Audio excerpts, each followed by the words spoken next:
Hello once again, and welcome back to another episode of DevTales by myself, Maury Feldberg. This time on the history and rise of a developer called Digital Extremes. DE was founded in 1993 by CEO James Schmalz under the working name WizardWorks. They're based in the city of London, Ontario, Canada. Originally, Digital Extremes was actually known exclusively for making pinball games, creating the 90s classic Epic Pinball and its sequels, Silver Ball and Extreme Pinball, all of which were cult classics, but after that they've certainly had ups and downs with their games. They took parts on development of games like Unreal and Unreal Tournament, and worked on console ports for games like Bioshock and Homefront, as well as doing bits of work on the multiplayer modes for both Halo and Bioshock 2. They also developed The Darkness 2, as opposed to the original developer, Starbreeze, all of which were highly successful shooters. It was from this era the Digital Extremes picked up their taste for high-speed, high-octane shooters, where the player held all the power. However, they ran into some heavy failures with games like Dark Sector. While it had a dedicated cult following, it was critically panned on release, followed by the Star Trek game that almost made them go bankrupt as a company, almost ruining them.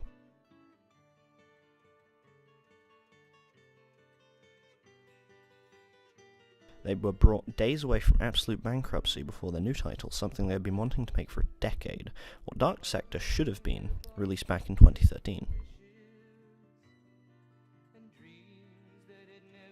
Warframe, the love child creation of the entire team. It brought them back from the edge, and allowed them to not only become one of the highest rated workplaces in Canada, but Warframe itself became one of the most played games in the world, and still is, despite 26 individual developers saying it would explicitly fail.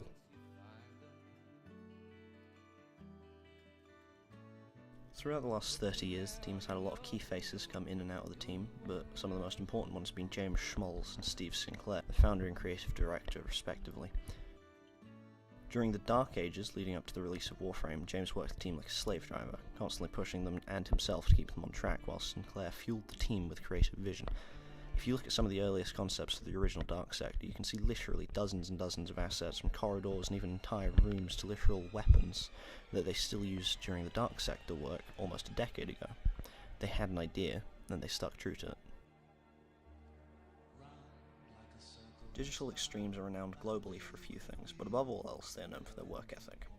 They are known for going to the ends of the earth to deliver nothing less than perfection for their fans and players, as shown by how dedicated they were to launching Warframe, or the fact that in 2016 they had made 334 patches and small updates, almost one each day for the entire year, constantly updating the game to keep it running optimally and adding new content. The future of Digital Extremes seems bright and long, with their community and fanbase ever growing, their works continuing to be exceptional quality, with a new game coming out soon, a 100-player arena permadeath bullet hell roguelike called Survived By. A bit of a mouthful, I'm aware. With their history long and wrought in hardship, and with their future looking brighter than ever, Digital Extremes has certainly had an interesting lifetime, hopefully with many more interesting years to come. I'll see you guys next time on DevTales.